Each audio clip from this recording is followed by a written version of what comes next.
Alors, ben voilà, on est en direct. Bonsoir. Attends, je regarde. Et est-ce qu'on est en direct? Il me dit qu'on est en train- Ah ben voilà, bonsoir Mickaël Privot, on est en direct. Comment ça va? Bonsoir Ismaël, comment vas-tu? Tu vas bien? Bah ouais, toujours un Comment plaisir ça se de te passe? retrouver. T'es en vacances? Tu bosses? Qu'est-ce que Pas tu fais là encore, ces on derniers bosse, temps? hein. On bosse. Les suites Pas, de Black Lives Matter. pas encore en vacances? Et non, on attend ça avec impatience. Et toi? Écoute, pas encore non plus, mais en même temps, tu sais, avec ce Covid, ce machin, moi je suis en vacances depuis je sais pas combien de temps là, en chômage technique.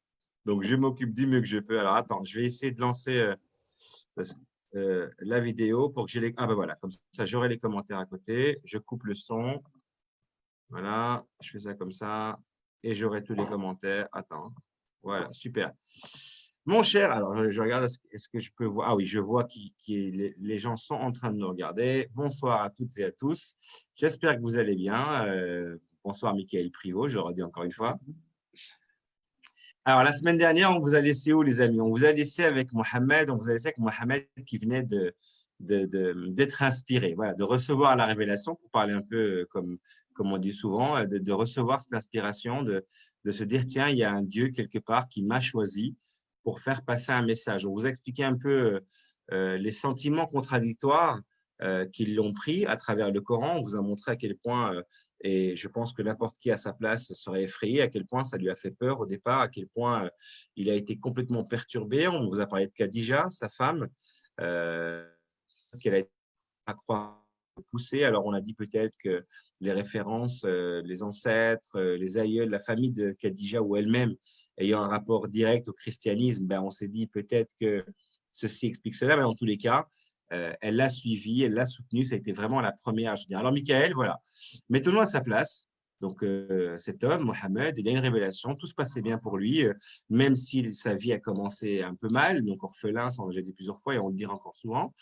Ça se passe bien, il épouse cette femme qui a quand même les moyens, il pourrait vivre une vie pépère, peinard, comme on dit, tranquille, le commerce, la belle vie, etc. Puis paf, il y a ce message qui lui tombe dessus et ça chamboule tout. Qu'est-ce qui se passe en fait? Quel est le premier truc qu'il fait? Bah, on l'avait dit l'autre fois, hein. Donc, en fait, on aurait envie de dire qu'il se lance directement dans la prédication, mais c'est pas le cas. Alors, en fait, on se rend compte. Alors, il y a, évidemment, on est encore dans une période. Donc, pour rappeler encore, pour resituer les choses, une fois qu'il reçoit la révélation, on dit qu'il y a deux grandes périodes. Il y a la période à la Mecque, donc on date plus ou moins 610, 612 jusqu'à plus ou moins 622, et puis la période à Médine de 622 à 632. Et donc là, il y a changement de lieu, changement de perspective aussi. Mais ce qu'il faut savoir, c'est que finalement, quand il est à la Mecque, ben, en fait, il n'intéresse pas encore grand monde, en fait. Donc là, il commence à émerger. Avant, c'était, on va dire, un Mister Nobody. Il était l'époux à Khadija, en quelque sorte. Et là, tout d'un coup, il reçoit un message, il va commencer on va dire, à prendre la parole en public, etc., pour essayer de faire passer son message.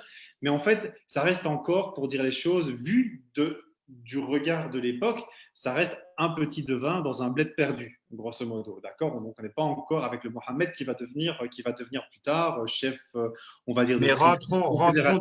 rentrons du coup avec un Voilà. regard micro, Voilà, rentrons on est avec vraiment dans lui le dans le micro. local. Et donc, apparemment, de ce qu'on peut reconstituer à nouveau avec toutes les précautions d'usage, puisqu'on a finalement très peu d'informations sur sa première partie, en fait, puisque le Coran ne donne, comme on disait, des informations, mais il en donne plus sur la deuxième période que sur la première. La première période, il parle beaucoup de messages, on va dire, plus à caractère plus spirituel. Il essaye d'appeler les gens à son message. Et donc, il semblerait que pendant quelques années, il y a comme un creux. On avait parlé la fois dernière qu'il essaie d'aller se suicider régulièrement, etc.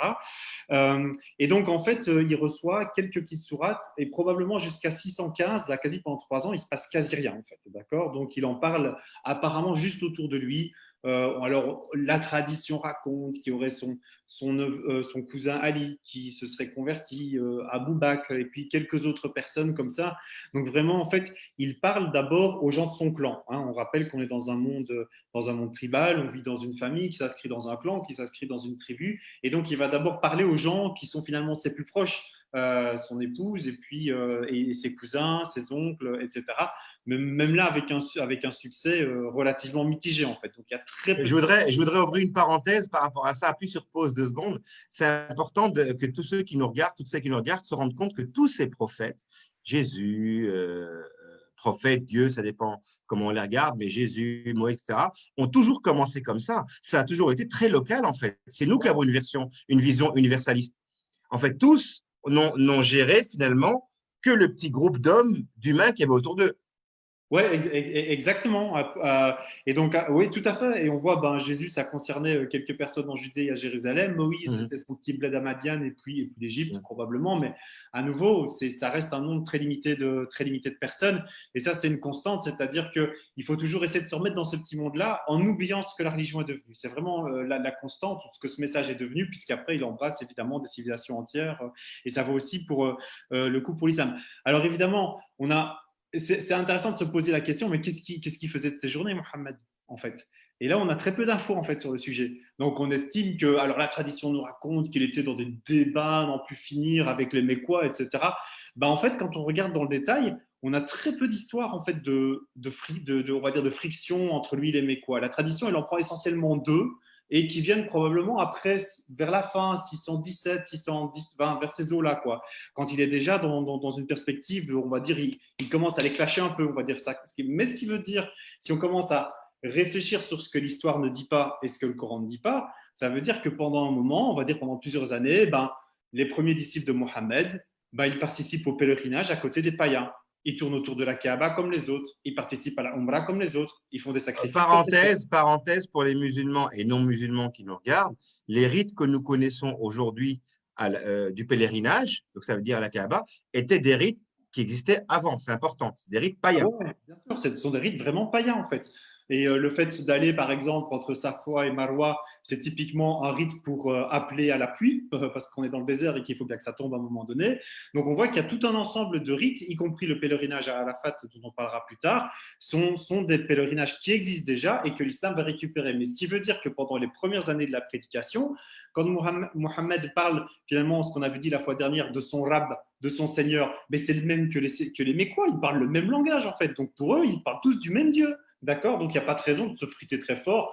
Bon, Mohammed, il a peut-être des idées un petit peu innovantes, etc. Mais grosso modo, il n'y a pas de grosse rupture qui vient d'un coup. Et ça, on voit que la tradition va nous raconter ça, que c'était des batailles au quotidien, mais ça ne l'était pas. On voit deux escarmouches dans la tradition et qui sont assez tardives. Donc, qui veut dire que ben, ils boivent des pots ensemble pour en prendre un vocabulaire d'aujourd'hui. Ils se voient au mariage et aux enterrements, on sympathise, et puis voilà. Et donc, ça, c'est probablement ce qui s'est passé les premières années. Donc, on est dans un Ce qu'on quotidien. retient, par contre, si on avance dans ces années-là, ce qu'on arrive à faire ressortir du Coran, retournons dans le Coran. Donc, comme tu le dis, il ne se passe pas grand-chose, ils boivent des pots et tout. Par contre, il est quand même raillé. On sent Alors, on se fout sérieusement de lui. oui, alors là, ça va commencer effectivement, donc après 615, après les premières années probablement. Et effectivement, quand il va commencer, parce qu'en fait, il faut voir après la dynamique interne de la révélation. C'est-à-dire que quand on essaye de mettre les sourates dans le bon ordre, on va dire, alors bon, évidemment, il y a des polémiques sur le bon ordre, etc. Mais ce qu'on voit, c'est qu'au début, donc, il parle de ce rab, de ce Seigneur, etc., qui est commun à tous.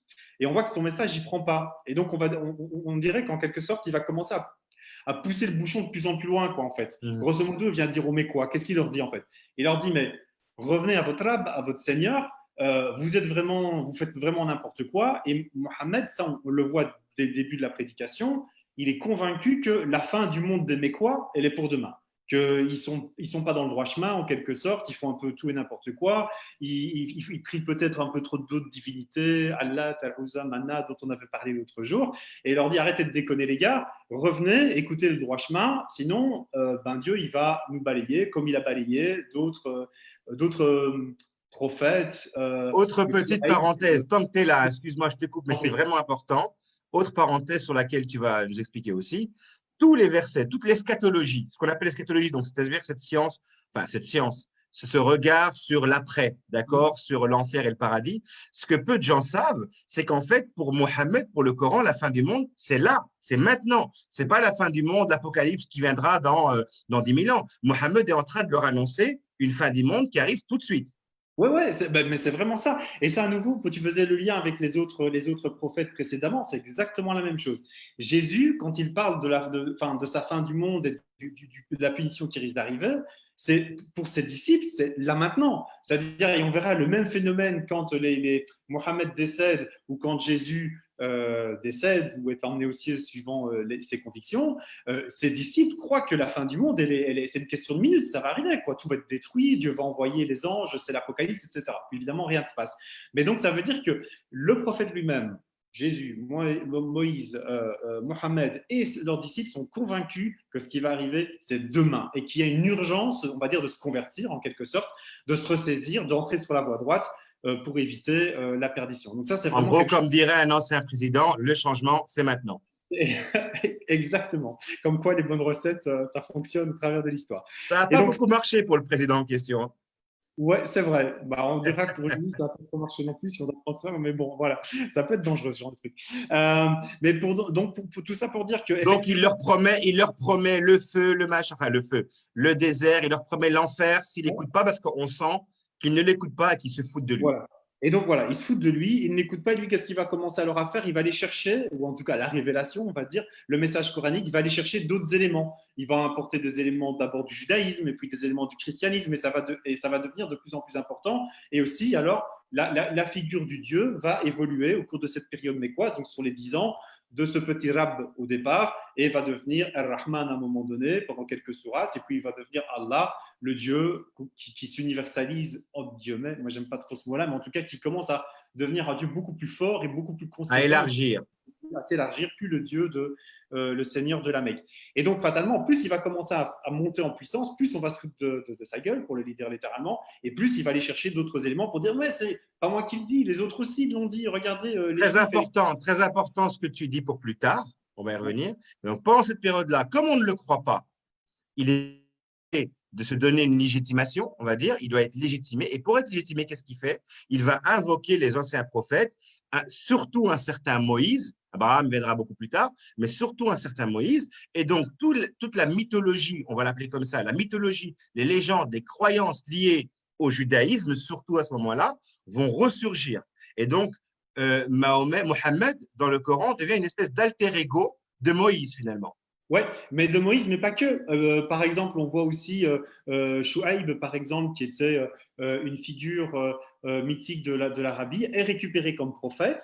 Et en fait, on va voir que systématiquement, et c'est là qu'il y a un passage intéressant où on voit vraiment que le Coran va transmute toutes ces histoires pour raconter l'histoire de Mohammed à chaque fois. Et il fait chaque fois le même rappel. Qu'est-ce qui est arrivé à Chouaïb pour dire?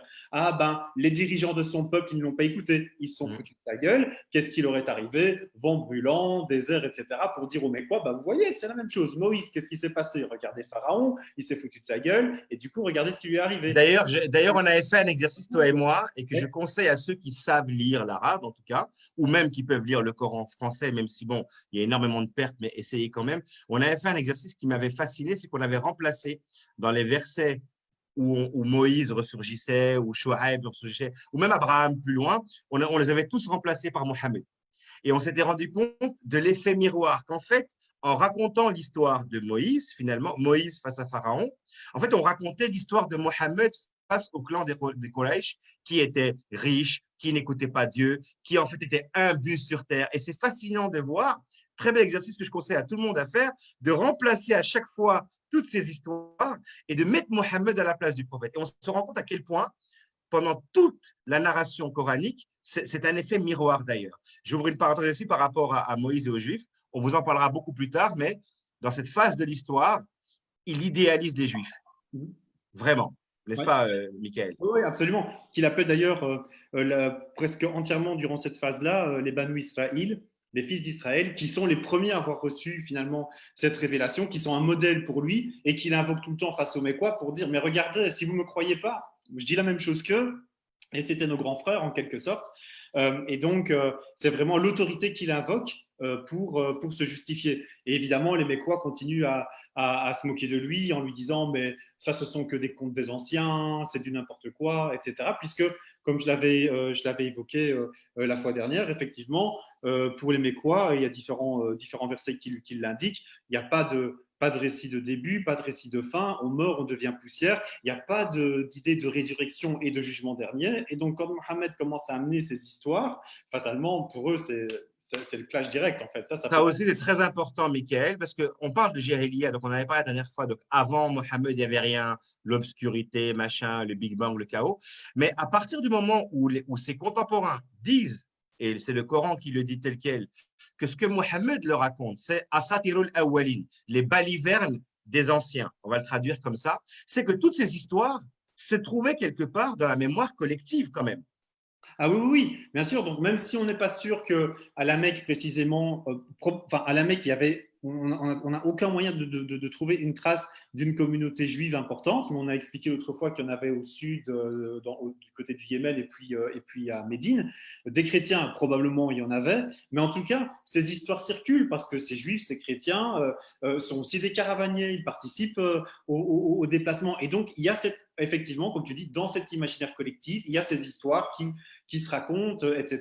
Et parfois de manière un petit peu particulière, puisque on peut prendre le cas de la Trinité telle que l'évoque le Coran, où on parle d'une Trinité Dieu, Jésus, Marie, alors que ça n'existe pas dans le christianisme tel qu'on le connaît aujourd'hui, c'est Dieu, Jésus et l'Esprit Saint. Et donc, on va dire, voilà, il y a des erreurs. Donc, on peut imaginer que les personnes avec lesquelles Mohammed est en conversation, ce n'est pas non plus les plus grands théologiens du christianisme ou du judaïsme qui sont en train de se balader, qui passent par la Mecque. Hein. Mais donc, ça montre qu'effectivement, ces histoires circulent, ils rencontrent des gens qui parlent de leur, on peut imaginer au poids du feu, on parle de ses convictions, etc. Et donc, il y a les Mécois ont entendu parler de ça, même s'il n'y a pas des communautés vivantes, actives à la Mecque, comme on l'établit pour le moment. Donc on avance. Voilà. Mohammed essaye, le Coran nous montre que Mohammed essaye, il essaye tout ce qu'il peut, mais malgré tout, personne ne veut croire à ces balivernes, cet orphelin qui vient avec cette histoire de Dieu qui serait le chef des autres dieux. J'insiste, pas Dieu unique, mais Dieu qui serait le chef des autres dieux. Ouais. À ce moment-là, c'est vraiment comme ça qu'on le voit et pas comme Dieu unique. On est très loin de la vision qu'on a aujourd'hui du monothéisme, on va dire. Ouais. Mohammed essaye, ça marche pas. Et un jour, il va essayer un truc que même Dieu n'a pas aimé. Ouais, Qu'est-ce c'est qu'il ça. va faire? Alors, Qu'est-ce ouais. qu'il va faire? Donc, là, on va mettre, attention, disclaimer, on n'a pas envie de se prendre une fatwa. Salman Rushdie y a laissé sa peau, là, quasi, ou en tout cas sa vie. Donc, en fait, ce qui se passe, c'est qu'effectivement, bon, les notables mécois voient bien que c'est un enquiquineur, Mohammed, ça c'est clair. Il vient leur raconter des trucs et ils n'aiment pas trop. Donc, la tradition raconte que voilà, la Mecque, c'était une ville qui était dirigée par ce qu'on appelle un mala, c'est-à-dire une assemblée on va dire des sages ou en tout cas des chefs de clan, on va dire ça comme ça. Il propose à Mohammed de le rejoindre. Mohammed apparemment aurait dit non, moi je suis pas intéressé, donc je reste ferme sur mes bases, etc. Je me laisse pas corrompre. Hein. Ce qui rappelle un petit peu aussi la tentation de Jésus. Hein, donc il faut bien qu'il passe par là un petit peu, vrai ou pas. Mais ce qui est très intéressant, c'est que la tradition a aussi gardé le souvenir. Alors à nouveau, à prendre avec des pincettes, mais elle est intéressante pour ce qu'elle nous raconte de son contexte, de ces fameux versets sataniques dont on a beaucoup entendu parler. Et donc, en fait, j'avais déjà mentionné la fois dernière la fameuse sourate An-Najm, l'étoile, la sourate 53. Et donc, c'est une sourate assez complexe parce que manifestement, elle a été révélée en plusieurs morceaux, en différents blocs, sur la période mécoise essentiellement, mais apparemment, il y aurait aussi des versets qui auraient été rajoutés sur la période médinoise. Donc, voilà, c'est un petit peu un animal un peu difficile à gérer.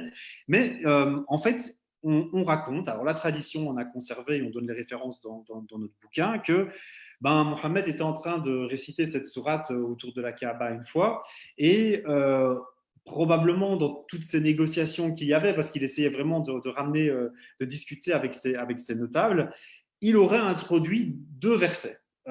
Genre, allez, on fait un compromis, les gars, quoi. On essaie de trouver un middle ground. Et alors, ces versets auraient été intercalés, donc pour ceux qui veulent aller vérifier, après le verset 20, donc qui dit avez-vous vu Allat, Al-Uzza et Manat, qui étaient trois déesses dont certains auraient vénéré à la Mecque, en plus du rab de Mohammed. C'est ça qui le rend dingue, en fait. Hein. C'est que lui, il veut qu'il y ait que pour son rab, et puis il y a ces trois autres là qu'on ramène tout le temps. Et il aurait ajouté ce sont d'augustes échassiers, hein, d'une grande blancheur, s'élançant vers le ciel, pour essayer de rendre le sens du verset, dont l'intercession est certes souhaitée. Alors, la tradition raconte que les notables qui sont derrière Mohammed, puisqu'ils prient tous autour de la Kaaba, sont là quasi tombent le cul par terre en se disant bah, ça va, c'est bon, on a notre ville. Hein, donc, il reconnaît nos déesses et en plus qu'elles peuvent avoir une intercession auprès du Rab en quelque sorte. Donc, tout est bon.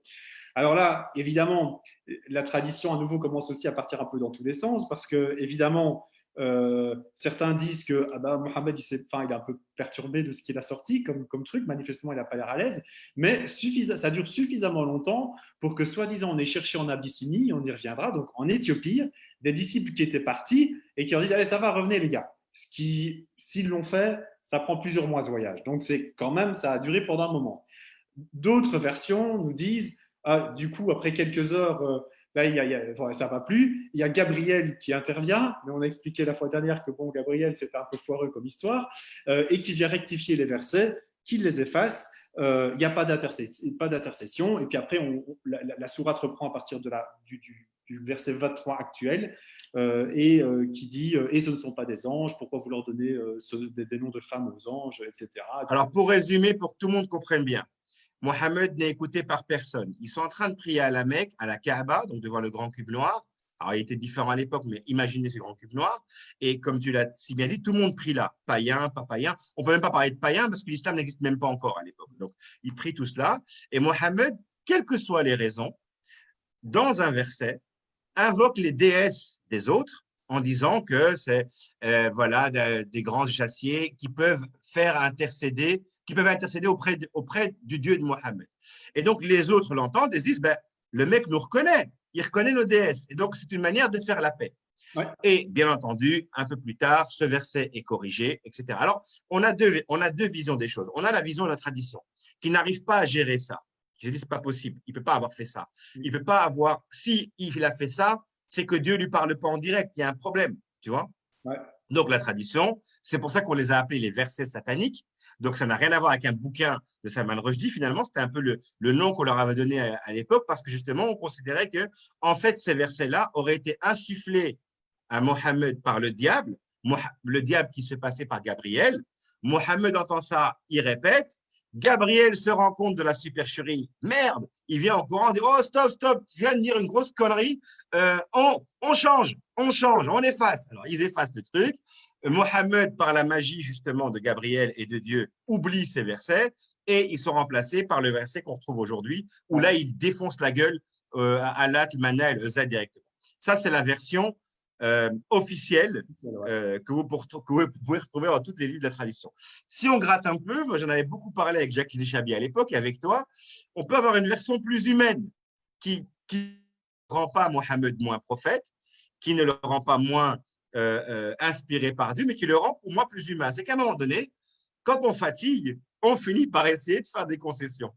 Et on en fait. On se dit, ben, peut-être que je vais faire des concessions. Alors après, donc, il essaye. Après, on peut revenir sur un circuit qui dirait que Dieu lui dit hey, mon garçon, là, qu'est-ce que tu fous attends, t'es fou ou quoi là qui t'a permis de dire ça? Et donc, il le corrige. Ou si on ne croit pas en Dieu, ben, il se rend compte qu'il a peut-être été un peu trop loin et il corrige. Mais donc, voilà l'histoire, en gros, de ce qu'on appelle les versets sataniques.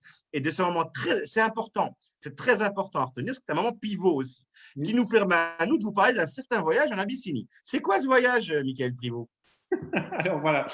Donc, ouais, juste pour conclure que après ce fameux passage des versets sataniques où Mohammed dit bon, après ça, c'est terminé, là, il n'y a plus de compromis. Là, on va vraiment rentrer dans les affrontements, on va dire pas systématiques, comme j'ai dit, il y a peu d'escarmouches, mais en tout cas, théologiquement, là, chacun sent qu'il n'y a plus de compromis possible. À partir de là, c'est une autre histoire qui commence. Donc voilà, ça, c'est intéressant. Alors, le voyage en Abyssinie. Alors, ce qui se passe, c'est que, je disais tout à l'heure, Mohammed, il commence à avoir quelques disciples, tout doucement. Alors, vraiment, en essayant de faire des évaluations comme ça, on se dit probablement pas plus de 200 sur toute la période. Donc, on est encore au début. Donc, à nouveau, 615, 616, on ne sait pas trop. Mohammed aurait conseillé à une quinzaine de ses disciples. Parce qu'en fait, la tradition, à nouveau, elle n'est pas claire du tout. On raconte que soit il y a un seul groupe de disciples de Mohammed à qui il aurait dit bon, ça commence à sentir l'oignon, les gars, il vaut mieux que vous partiez en Abyssinie et que vous preniez un peu le large le temps que ça se calme un petit peu ici. Moi, je reste, mais vous, mettez-vous à l'abri.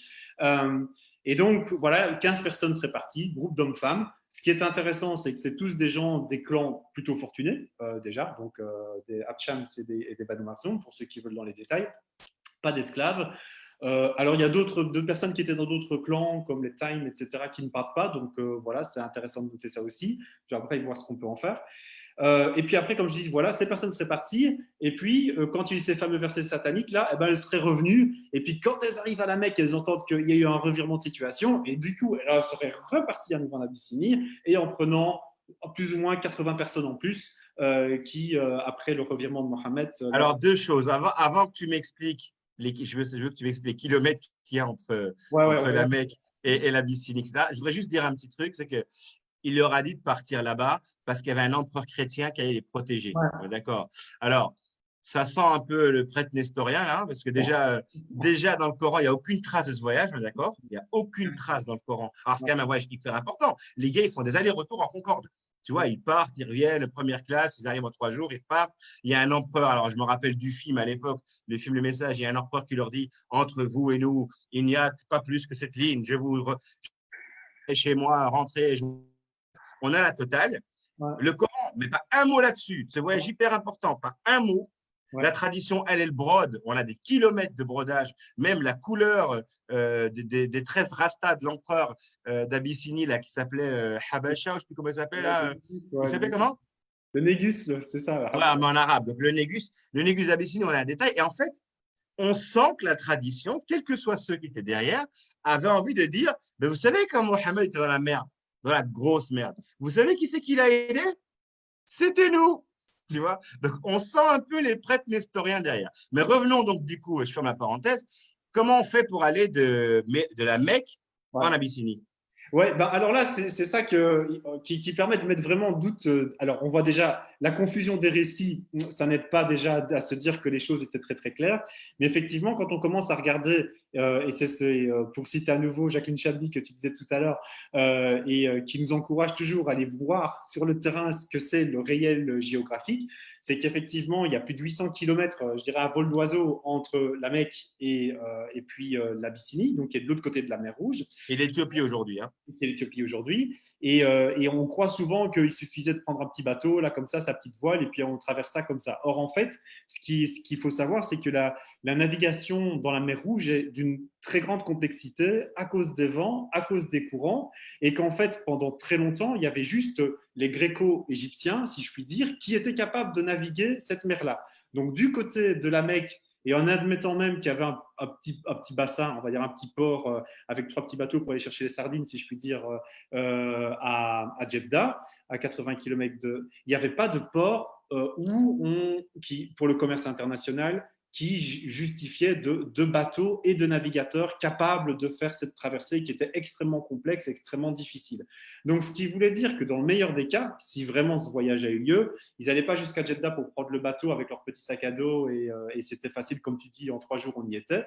Il fallait qu'ils descendent tout le long de la côte jusqu'au Yémen pour pouvoir peut-être à ce moment-là, et là on parle de 1000 km de terre, hein, donc c'est quand même un voyage important, et puis à partir de là, trouver des marins qui pouvaient leur permettre de traverser le détroit jusqu'au port d'Azulis, etc., en Éthiopie. Donc, on était sur un voyage qui, d'une manière comme d'une autre, s'il a eu lieu, était d'une très grande complexité, qui ne se faisait pas comme ça. Et donc, le fait que, quand on lit la tradition, c'est un petit peu comme s'ils y retournaient, comme si, voilà, j'y vais, je reviens, je suis là après 3 jours. Non, c'était des mois de voyage, c'était des mois de préparation, c'est un voyage très complexe. Et donc, ça met vraiment en doute le fait que il y a eu des relations très suivies, parce que quand on en relit la tradition, dès qu'il y avait une nouvelle sourate qui descendait, hop, elle était envoyée.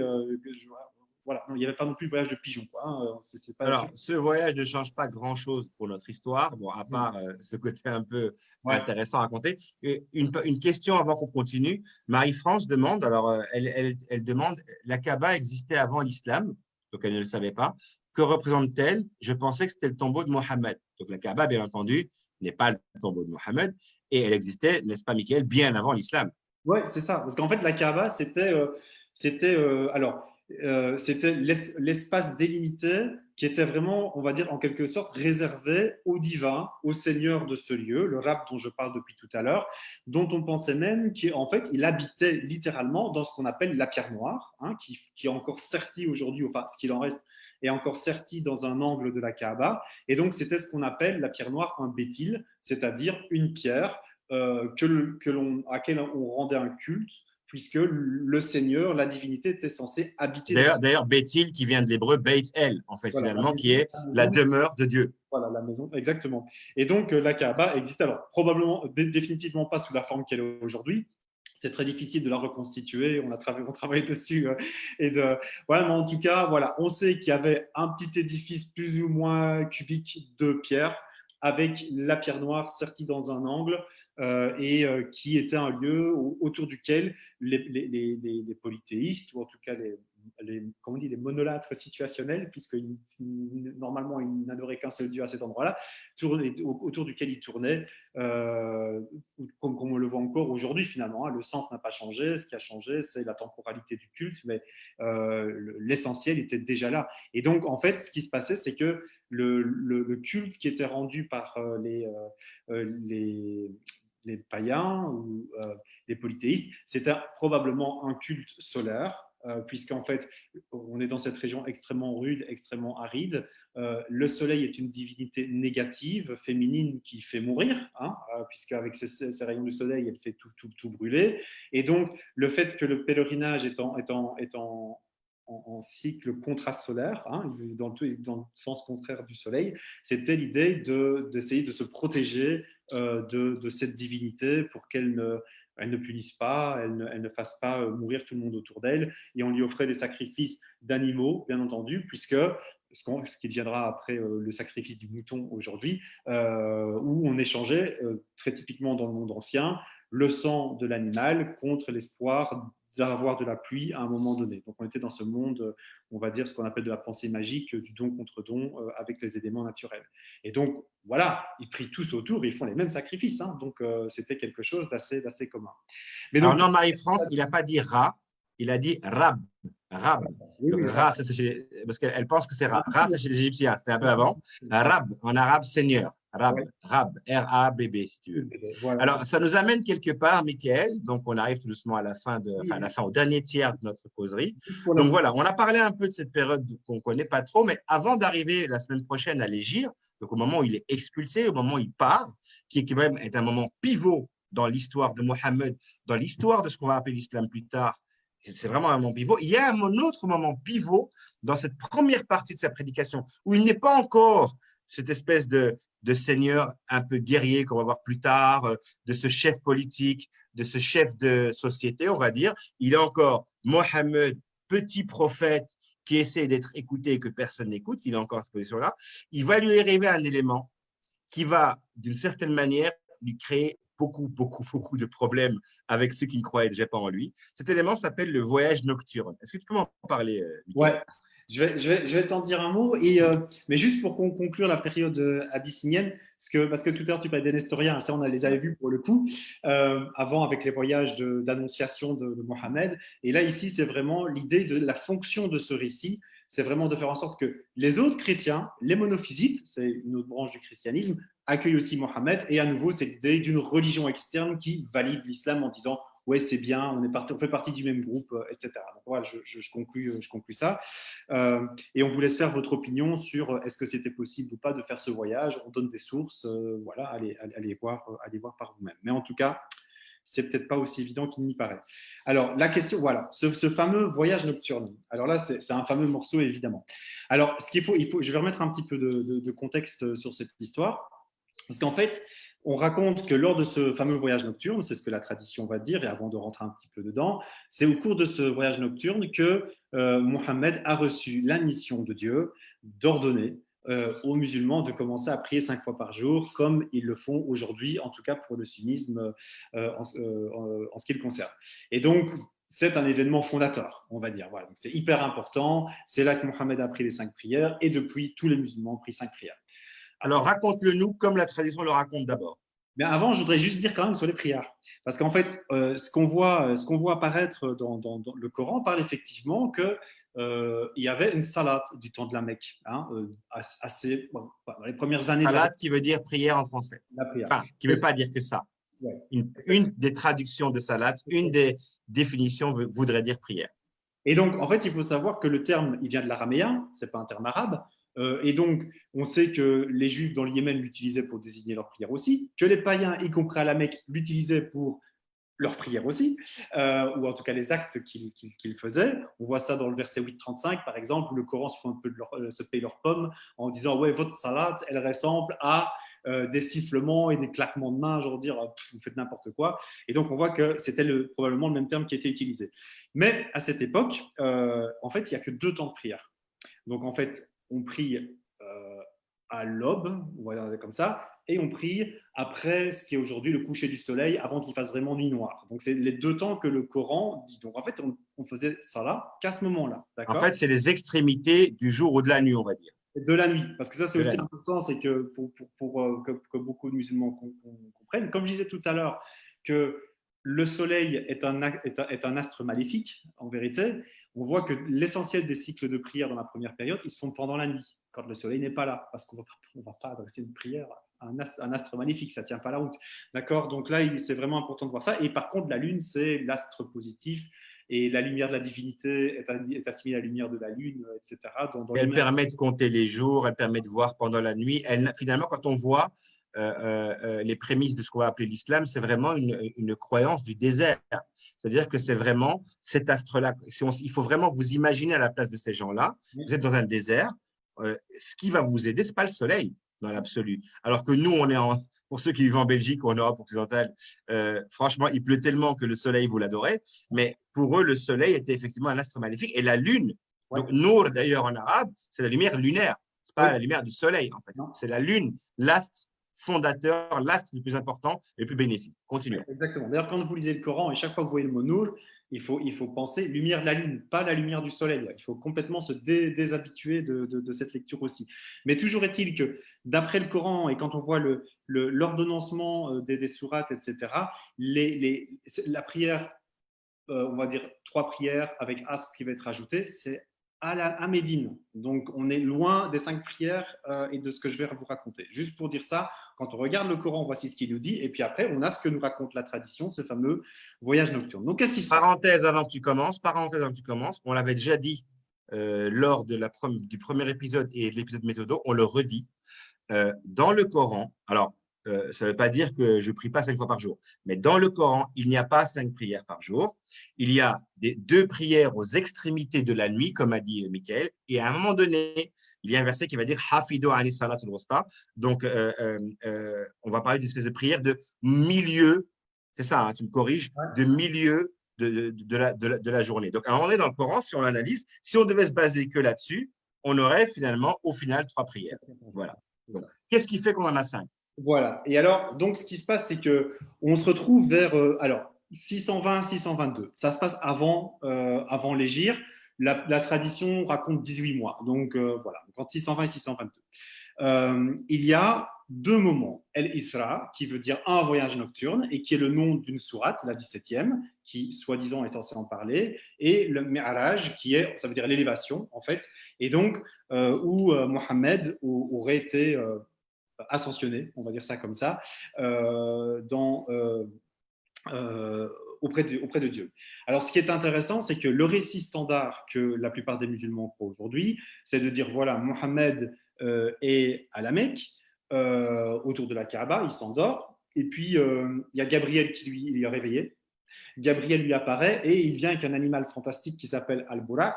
Alors, certains disent, ouais, c'est une licorne. Non, c'est pas vraiment une licorne. Hein. C'est un espèce d'animal qui est récent, moi j'adore. C'est mi-mule, mi-âne, avec des très longues oreilles, genre lapin, mais longues.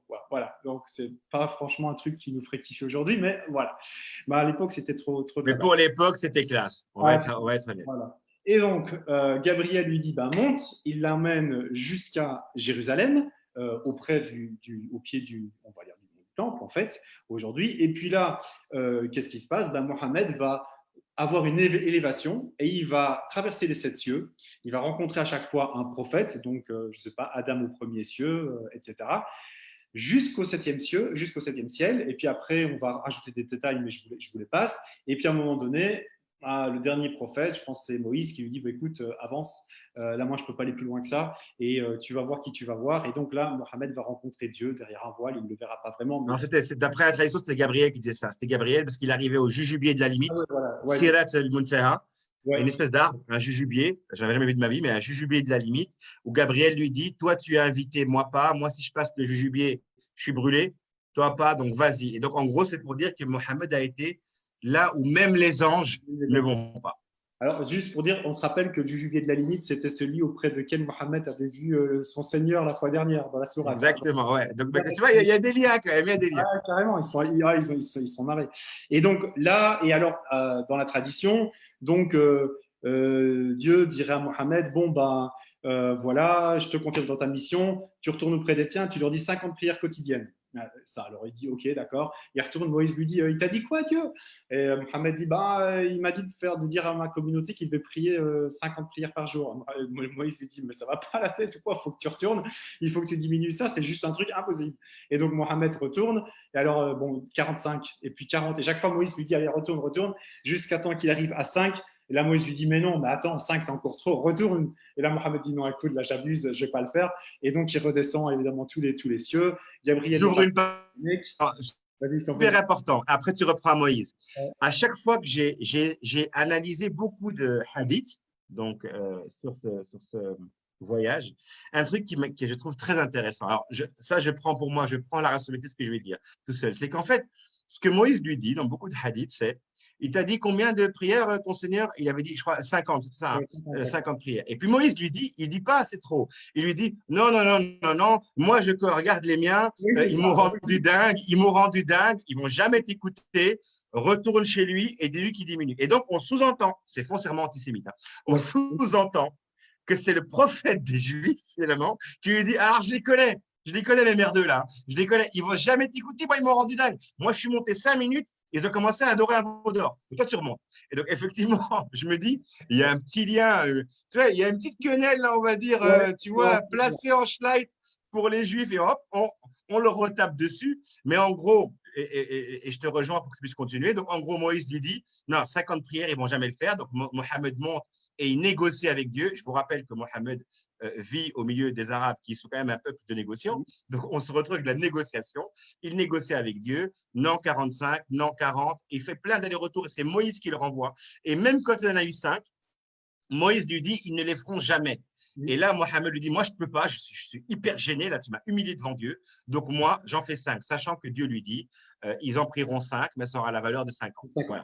Exactement. Et par ailleurs, c'est le même marchandage, ça rappelle aussi le marchandage d'Abraham à propos de Lot, hein, sauf-en quelques-uns, et puis jusqu'au dernier, avec les anges de Dieu. Donc, on voit, il y a encore une boucle qui est intéressante en termes de récit.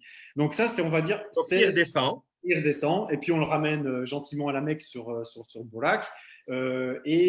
En passant, il passe au-dessus d'une caravane, et quand il arrive le lendemain pour prouver qu'il a bien voyagé, il dit, ah bah la caravane elle arrive dans autant de jours.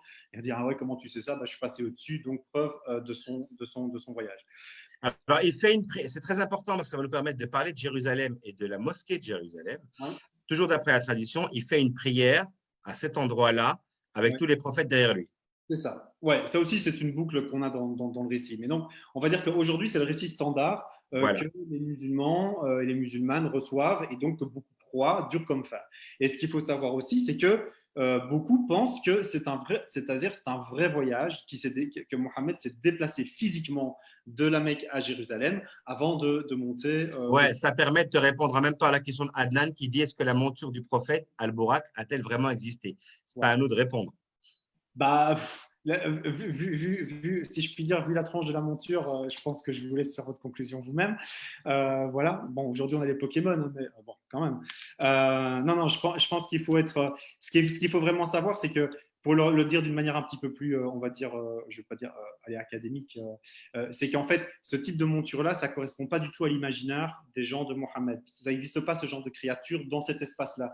Et un nom comme ça, Al-Burak, en fait, c'est du persan, en vérité. Donc, c'est très clairement un élément narratif qui a été rajouté par la suite quand l'islam va se répandre dans le monde perse. Dans le monde perse, où là, on a ce genre de créature et ce genre d'imaginaire, et on va même donner un nom à celle-là. Donc, Et on a traduit les Grecs qui avaient déjà Pégase d'ailleurs. Voilà, exactement. Et donc, ça veut dire que de toute façon, même si on voulait croire que le récit était vrai, et je vais vous montrer des éléments qui sont intéressants par rapport à ça, il y a des éléments qui ont été rajoutés par la suite. Et typiquement, Burak est un élément de cette nature. Donc maintenant, ce qui est intéressant, et l'exercice qu'on a fait alors avec Isman, on ne s'est pas amusé à retourner toutes les versions, parce qu'évidemment, il y en a quand même quelques-unes. Oui, parce que Amel dit qu'elle a une autre version avec Jésus près de Dieu. Amel n'est pas peur, il y a plein de versions. Donc, c'est possible que tu aies eu ta version à toi, collector, mais il y a plein de versions. Exactement. Alors, nous, on a regardé trois versions qui sont intéressantes. Il y a la version, on va dire, des premiers historiens, on va dire, donc Al-Baladuri et Ibn Sa'd, qui sont 8e siècle, non, début du 9e, donc ils sont encore finalement assez proches. Et ce qui est intéressant, c'est qu'en fait, déjà là, ils ont des récits complètement divergents, d'accord? Donc, je vais vous citer par exemple Al-Baladuri, qui est assez intéressant, lui, il va vraiment toujours à l'os, hein, c'est pour ça que je l'aime bien. Et donc, lui, en fait, il se passe que l'Isra ou le Mi'raj, c'est un seul événement pour lui. C'est Gabriel qui apparaît, il le prend de la Mecque, il l'amène à Jérusalem, il rencontre Abraham, Moïse et Jésus avec Gabriel. Il lui donne une petite coupelle, prend une coupelle de vin, une coupelle d'eau, une coupelle de lait. Et puis, évidemment, laquelle choisis-tu? Mohammed choisit la coupelle de lait, parce qu'évidemment, dans l'imaginaire du Moyen-Orient, le lait, c'est la connaissance, donc c'était obligé qu'il prenne celle-là. Gabriel lui dit: ah, bah, t'es une bonne fitra, viens, je te ramène. Et c'est tout. Il n'y a pas d'élévation au ciel, il ne rencontre pas Dieu, etc. Et il prescrit les 5 prières. Voilà, ça, c'est le récit Baladoli. Ce qui est intéressant, c'est de prendre le récit de Ibn Sa'd un petit peu plus tard. Et lui, il fait un découplage. C'est-à-dire que on a d'abord le Mi'raj. Donc, il est une fois à nouveau endormi à la Mecque. Et hop, il y a Gabriel qui vient le chercher. Et directement de la Mecque, il va rencontrer Dieu. Il ne passe pas par tous les cieux, etc. On lui prescrit les 5 prières, il redescend, baf, il se réveille le lendemain matin et il prescrit la prière. Et l'Isra, alors, le voyage nocturne à Jérusalem, ça vient 6 mois après, d'accord? Et là, il va juste à Jérusalem et il ne monte pas aux cieux puisque ça a déjà été fait. Et à nouveau, il rencontre les prophètes, Abraham, Moïse et Jésus. Ils ont leur petite tchatch ensemble et puis il revient, d'accord? Mais il a déjà prescrit les 5 versions, les cinq prières. Donc, on voit vraiment qu'on est déjà au début, on a des récits qui sont finalement très différents dès le départ. Et puis après, c'est intéressant, c'est quand on prend le récit d'Ibn Kathir, qui vient au 14e, 13e, 14e, et alors là, on a le récit quasi standard que je vous ai donné, avec El Isra, donc le voyage jusqu'à Jérusalem, la montée, les prophètes, les machas, la négociation, le redépart, etc. Et ce qui est intéressant aussi, un élément qui est très pertinent de ce point de vue-là, c'est que quand on lit Al-Baladuri et Ibn Sa'd, ils le disent, c'est un voyage birruh, c'est-à-dire un voyage spirituel. Le déplacement n'est pas physique. Et quand on prend, et ce qui est assez, on peut dire, ouais, ok, il a une vision, il a, on peut dire certains. On y croit encore aujourd'hui, ça existe des gens, des visions comme ça, initiatiques. Certains disent, ah ben il a même fait une sortie de corps, c'est son corps astral. Voilà. Après, on peut le voir de plein de façons différentes suivant ses affinités. Mais par contre, Ibn Kathir, lui, donc on est 5 siècles plus tard après Baladuri et Ibn Sa'd, dit non, c'est pas par l'esprit, c'est une vraie sortie physique. Donc Burak existe, il est vraiment monté dessus, il est vraiment allé à Jérusalem physiquement, d'accord? Et donc on voit que sur quelques siècles, le récit s'est complètement modifié pour devenir le récit standard d'aujourd'hui, et que donc, si même ce récit existait, il était complètement différent, ce qu'on croit aujourd'hui, de ce que les disciples de Mohammed ont pu croire pendant des siècles. Hein. Là, je pense que c'est vraiment intéressant. Juste pour dire, alors, en termes de preuves coraniques, et je finirai sur… Ouais, je voulais arriver là-dessus. Ouais. Que dit le Coran, en fait? On a beaucoup parlé de tradition. Que dit le Coran? Ouais, alors, là, le Coran… Un voyage, excuse-moi, que dit le Coran d'un voyage aussi important à l'intérieur duquel on aurait reçu les 5 prières? Eh bien, le Coran, il dit rien, quasi, en fait. Il y a un seul verset, hein, si on regarde, qui est le premier verset de la sourate El-Isra, la 17e, donc le voyage nocturne, qui dit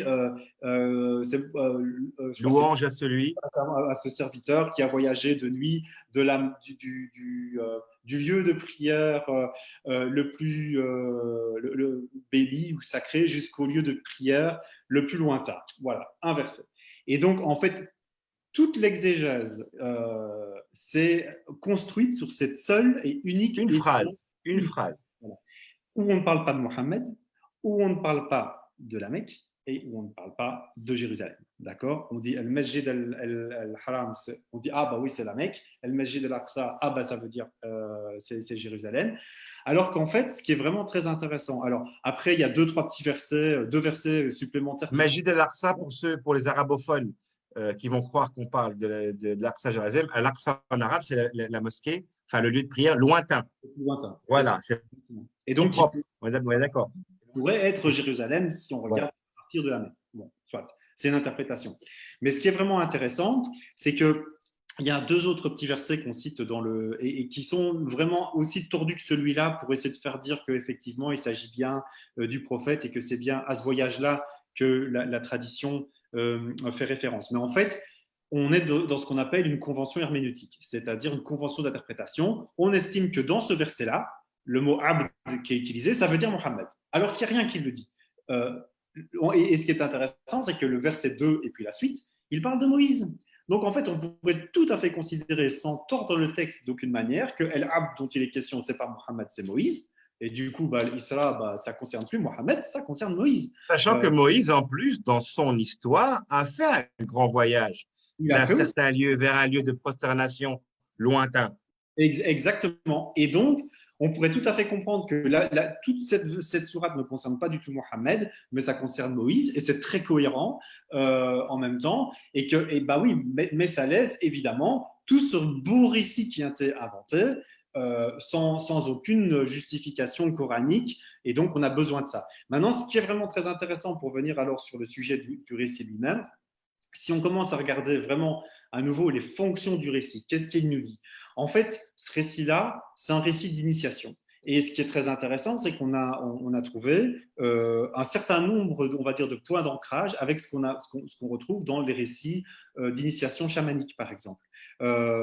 Donc, on a par exemple différentes étapes, comme le démembrement ou une purification du corps. Parce qu'il faut savoir que dans certains récits postérieurs, Mohammed se fait encore laver le cœur avant de repartir avec son Isra wal Mi'raj. Ce n'est pas dans les premières versions, mais c'est rajouté avant. Donc on voit laver le cœur, démembrement, la personne qui se rend dans un voyage initiatique se débarrasse et se purifie de son corps. Qu'est-ce qui se passe ensuite? Il va rencontrer les esprits tutélaires. Et là, typiquement, il passe différents cieux et à chaque fois, il rencontre un prophète qui est Adam au premier cieux, et puis etc., puis Noé, puis Moïse. En fait, un peu comme dans l'animisme où il va aller voir les anciens.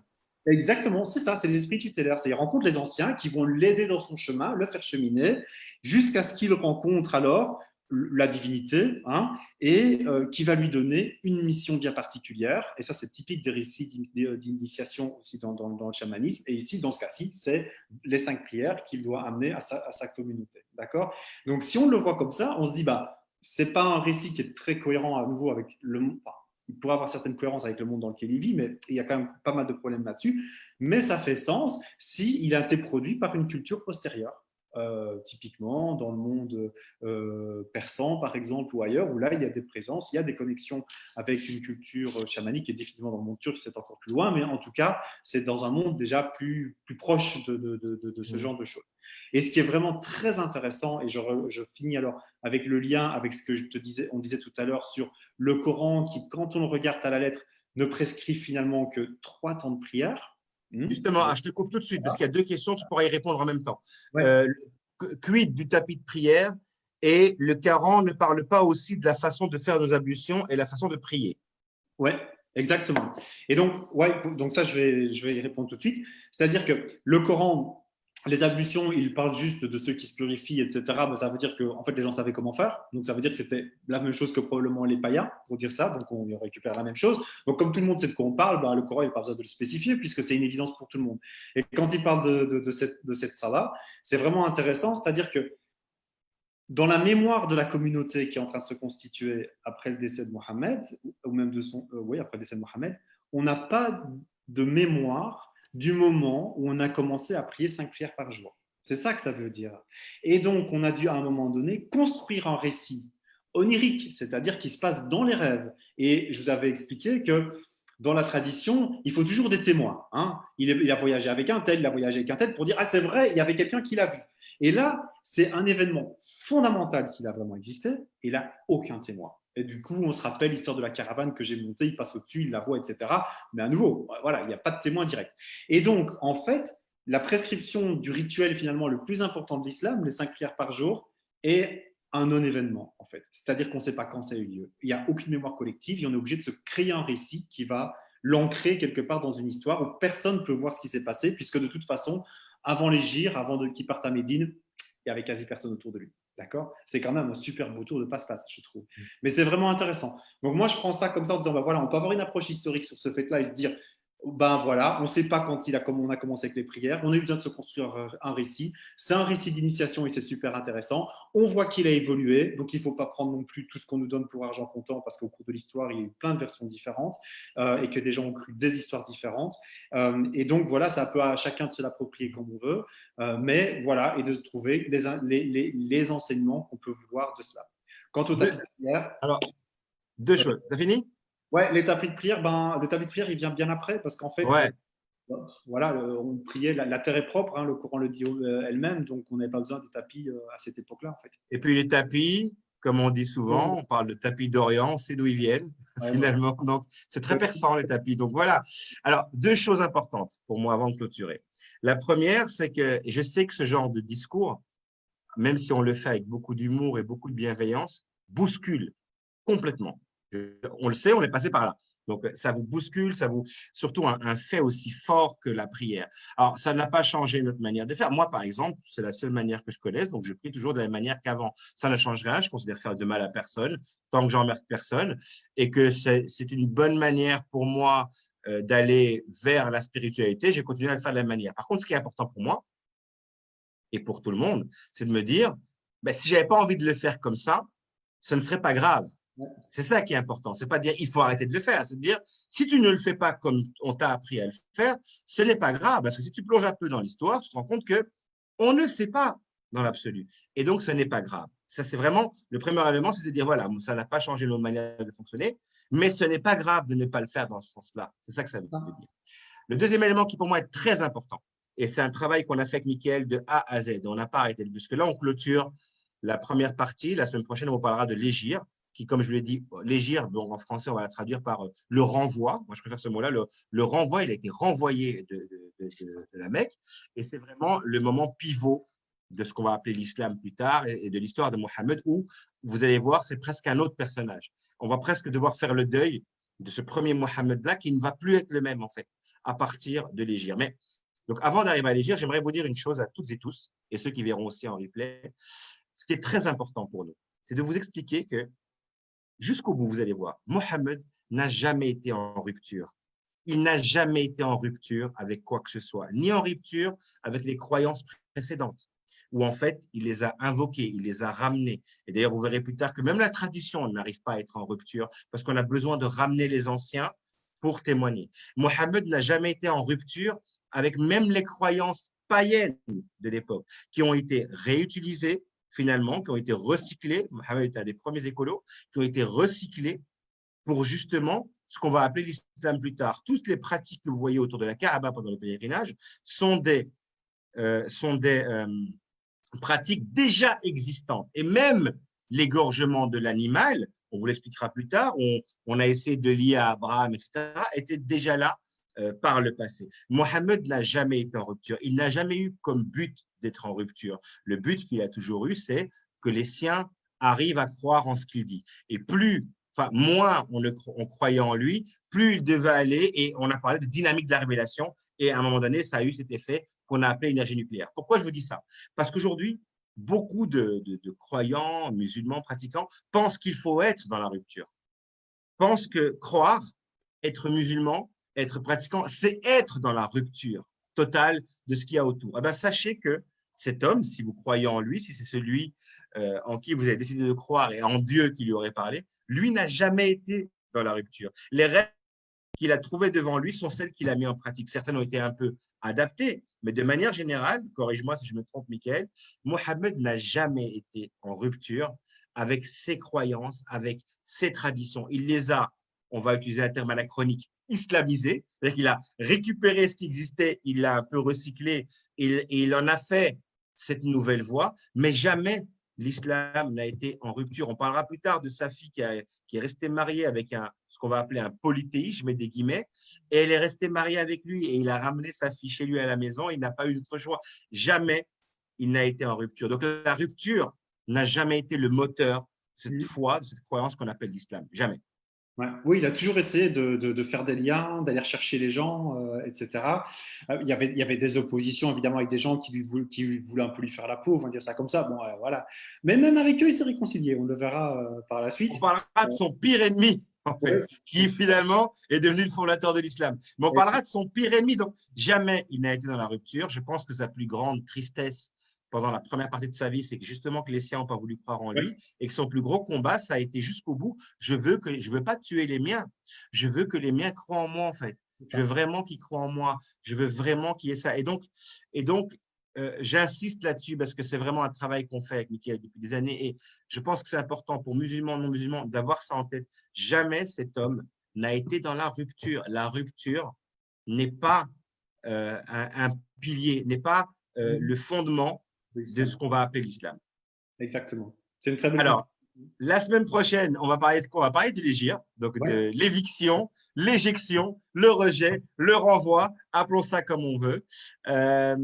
Qu'est-ce que j'ai ici? Moi, je crois que Dieu a toujours envoyé le même message à tous les prophètes. Oui, je pense que finalement, c'était des messages universels, finalement. Et je pense que tu vas dans des cultures amérindiennes, on retrouvera la même chose. On a retrouvé la même chose dans des cultures sumériennes, on a retrouvé des histoires fascinantes.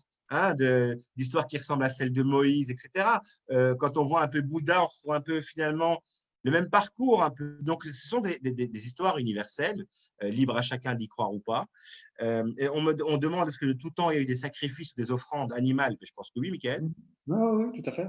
Oui, oui, enfin, ce qu'on peut reconstituer, oui, très beau, voilà. Donc ça datait déjà Ouais. d'avant Mohammed, hein. Comme j'expliquais tout à l'heure, c'était vraiment dans les rituels pour essayer d'assurer sa survie dans le désert. Et ben, on faisait cet échange de liquide, hein, donc le sang des animaux, en espérant obtenir de la pluie. Et donc voilà, ça, on est vraiment sur un fond anthropologique très ancien, en fait. Ouais, ouais. Alors, on espère qu'on a égayé votre soirée. Moi, j'adore ce voyage qu'on fait parce que franchement, c'est vraiment un voyage. Et je trouve que Ouais. c'est hyper important. C'est vraiment un voyage. Donc voilà, laissons Mohamed tout doucement en train d'arriver au bout de sa coise. Laissons Mohamed et faisons le deuil de cet homme prédicateur, de cet homme orphelin qui essaye à tout prix qu'on croit en lui. Et la semaine prochaine, on va aller à la rencontre de l'autre Mohamed, Ouais, celui qui, à un moment donné, a décidé de rendre coup pour coup et ouais. même parfois de commencer à en donner. Exactement. Et on terminera quand même sur la période un peu triste de son passage à la Mecque, où là, pour le coup, tout semble s'écrouler autour de lui. Exactement. Merci, Michael Privot. Je t'en prie, Isma. Merci à vous toutes et tous de nous avoir suivis. Je vous rappelle que toutes ces vidéos, vous pouvez les retrouver sur YouTube. Elles sont sur ma page YouTube. Donc, si vous jamais vous voulez les partager, vous voulez les revoir, je sais que sur Facebook, le gros problème, c'est que pour retrouver une vidéo, surtout après quelques semaines, elles se perdent dans les méandres de Facebook. Elles sont sur YouTube. Je les poste dès le lendemain. Donc, voilà. Donc, bonne soirée. Prenez soin de vous et à très vite. À très bientôt. Au revoir à tous. À la semaine.